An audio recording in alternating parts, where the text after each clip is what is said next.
Hello साथीहरू, सबैलाई नमस्कार अनि स्वागत छ मेरो नयाँ भिडियोमा।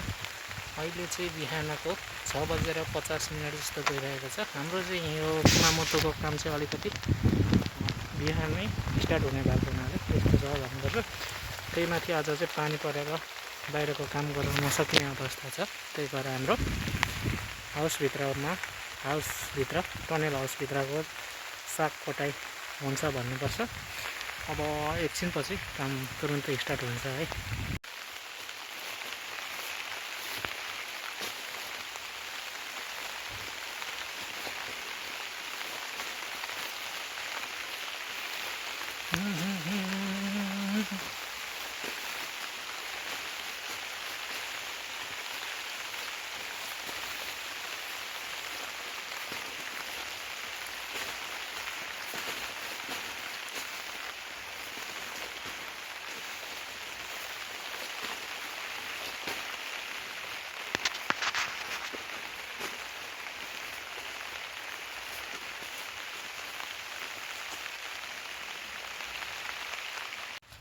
बाहिरको अवस्था चाहिँ पानी परेर हल्का दिन धुमिरहेको अवस्था छ भन्नुपर्छ। अनि अहिले चाहिँ लगभग हामीले काम गरेको 1 घन्टा जस्तो भनौँ न।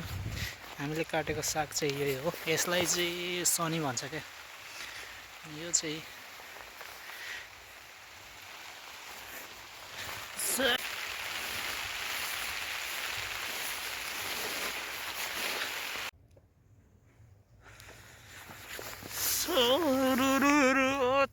जाडो यो चाहिँ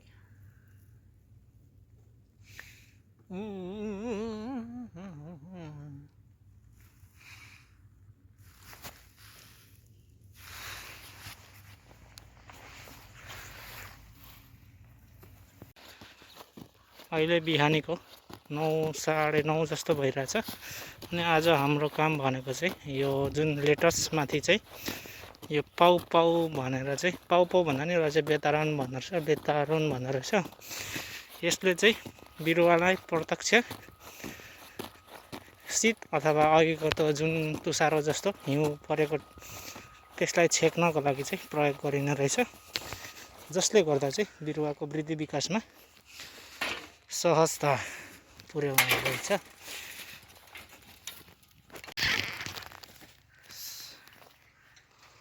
आज चाहिँ हाम्रो काम गर्ने ठाउँ भनेको घर छेउ नजिकैको बारीमा छ भन्नुपर्छ।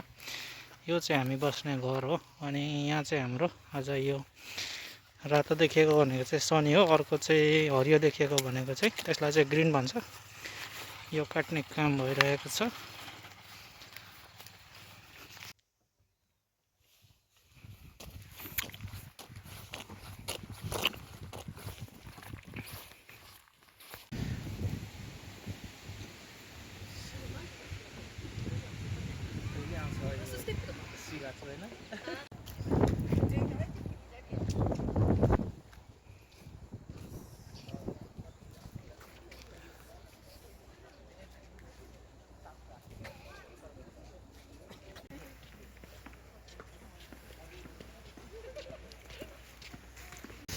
मिले त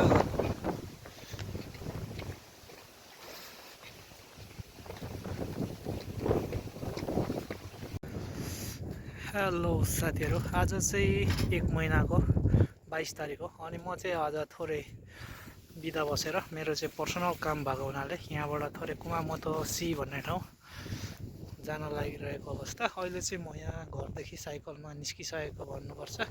यहाँबाट चाहिँ म लगभग झन्डै 45 मिनट जस्तो चाहिँ साइकल पेलेर ट्रेन स्टेसन पुग्नुपर्ने हुन्छ। त्यहाँबाट म चाहिँ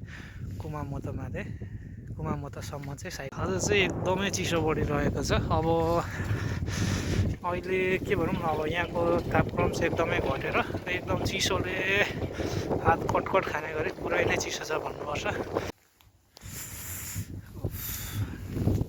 अहिले म ट्रेन स्टेसनमा आएर टिकट किने अनि साइकललाई चाहिँ यहाँ नै पार्किङ गरेको छु चाबी लाएर। अनि म चाहिँ अहिले चढ्ने ठाउँतिर जाँदैछु भनौँ न, प्लेटफर्मतिर। म जाने ट्रेन चाहिँ यताबाट आउँछ, यहाँ गएर बस्नुपर्ने हुन्छ। यो चाहिँ सानो ट्रेन स्टेसन हो।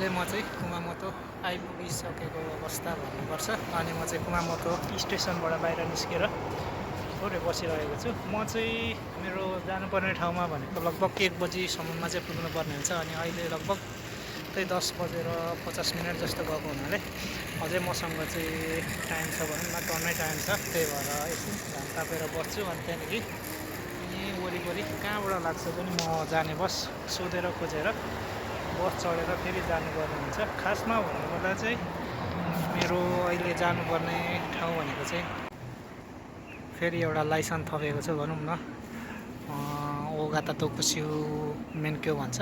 त्यो लाइसेन्स चाहिँ लगभग अब ट्र्याक्टरहरू, अलि ठुलो ट्र्याक्टरहरू, सोबेरोहरू चाहिँ ठुलो बुलडोजरहरू रोडमा कुदाउनको लागि चाहिने लाइसेन्स हो। त्यो चाहिँ मैले झिकेको हुनाले मेरो पुरानो लाइसेन्समा चाहिँ त्यो प्रिन्ट गर्नुपर्ने हुन्छ। त्यसकै लागि जाँदै गरेको भन्नुपर्छ।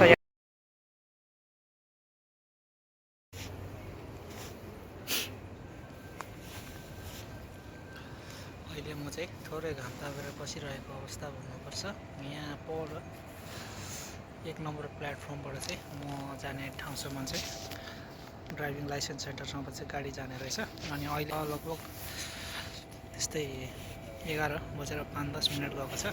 गाडी चाहिँ लगभग 11:40 छुट्ने रहेछ। त्यही भएर पर्खेर बस्नुपर्ने भएर थोरै घाम ताप्दै बसेको है। जाडो अत्याधिक छ।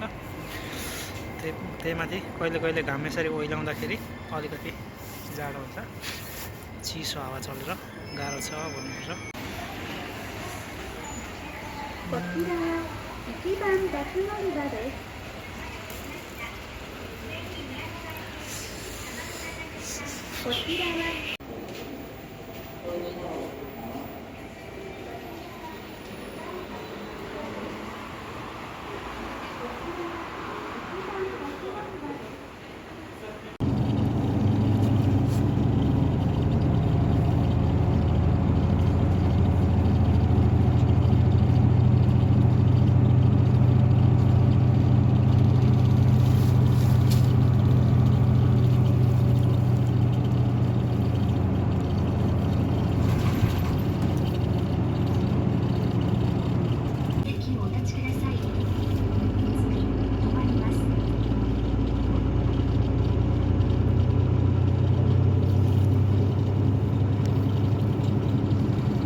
मेरो लाइसेन्स चाहिँ यसरी थपिएर आएको छ भनौँ न। सुरुमा चाहिँ मेरो यहाँ यो फुचु लेखेको नर्मल कारको मात्र लाइसेन्स थियो भने पछाडि चाहिँ दायित्वको पनि थपिएर आएको छ भन्नुपर्छ। अनि यो चाहिँ आजको फोटो हो। फोटो खिच्दा चाहिँ अलिकति के भनौँ न, मेरो कपालहरू काटेको थिएन, काट्न भ्याएको थिएन। त्यही भएर चाहिँ हल्का थोपडा चाहिँ गिरी टाइपको आएछ। ल फाइनली आजको मेरो यहाँको काम पनि सक्यो। अहिले लगभग 3:30 जस्तो गइरहेको छ। अनि म चाहिँ यहाँ बस पर्खिरहेको छु। यहाँबाट बस चाहिँ 3:50 जस्तोमा छुट्ने रहेछ। अब त्यही 20 मिनट पर्खिनु पर्ने हुन्छ। यहाँ भनौँ न बाहिर चाहिँ एकदम चिसो छ। यहाँभित्र चाहिँ अब पुरा अब एसीले गर्दाखेरि ठिक थियो। यहाँ छ भनौँ न, यो चाहिँ कुमामोतोको के भन्छ लाइसेन्स सेन्टर हो भनौँ न। अहिले म फर्केर आएर ट्रेन स्टेसनबाट साइकल लिएर पनि आइसकेँ। अनि अहिले म चाहिँ बाटोमा थोरै जुस खाँदैछु। अनि तातो टोपी पनि लाउनको लागि एकछिन साइकल रोकेर बसेको भन्नुपर्छ। आजको एक दिन चाहिँ त्यही हो, अब ड्राइभिङ लाइसेन्स सेन्टर जाने आउने त्यही टाइमले मात्रै समय आजको एक दिन गयो भन्नुपर्छ। अनि आजलाई यति भन्दै यो भिडियोलाई यहीँ बन्द गर्न चाहे। फेरि नेक्स्ट भिडियो ल्याउने छु। यति भन्दै अहिलेसम्म हेरेर साथ दिनुभएकोमा धन्यवाद।